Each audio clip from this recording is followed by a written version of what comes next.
Hello and welcome to Blackchapel Kitchen. Today we're making Scotch pies. These are a hot water crust pie, normally filled with mutton or lamb. And the first key thing you're going to need for this is a springform baking tin like this. Of a full description of this in the blog post for you to check out as well. It will just make this process a lot easier to do.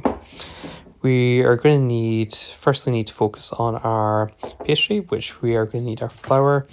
We're going to need our water, and of course we're going to need our salt and our beef dripping. You can use lard for this, but I do prefer beef dripping just for a richer flavour.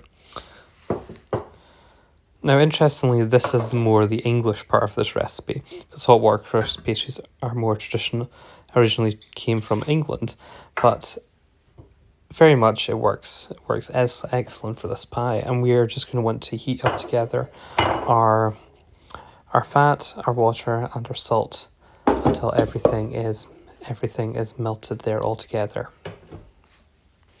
Now, once everything's melted all together, you will just take it and add in your flour here. You'll notice my quantities do a little bit smaller here because I am just making a half batch here, but the recipe is for a full batch of 4 pies there. Now you just want to mix this all together to form a good paste, and you'll see here that I am using a bain-marie method. That's essential just for keeping your dough nice and flexible for when you're working on it.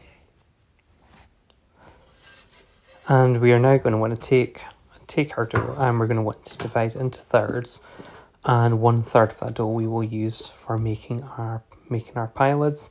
And when we're not using the dough, we're just going to keep that in the bain-marie over the hot water, just so we can have it nice and malleable for when we do need it here. So here, just cutting into thirds there. And we are just going to go and make our pie cases initially before we make our lids. Just speeding this up slightly. Just roll your dough nice and thin. You do almost want it to be almost so you can see through it, but not quite. You might need to add a little more flour onto your work surface if needed. And then just go and make sure it's not going to stick onto it before taking a rolling pin. And using your rolling pin, you're going to then want to drape the dough into your pie tin, and very gently do this because it will fall apart, and gently press down to the bottom of the pie tin and trim off any excess you have there.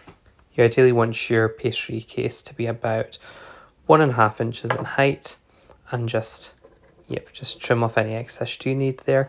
The pastry that you do is still quite soft, so if you do need to, you can patch up any of the pastry that you need. And you are going to be wanting to mature this pastry for 1 to 3 days. And if you just store it in a cold room, the cases, they will naturally harden, and this will actually help when you're cooking the pies so they don't leak. Ideally 3 days, but minimum of 1 day. And now we're just going to need to work on our lids as well, roughly about the diameter of your pan there. And you do just want to make a nice wee hole in the center of them as well once you have trimmed them out here. These are very delicate, so do be very careful. And you do just want a small hole.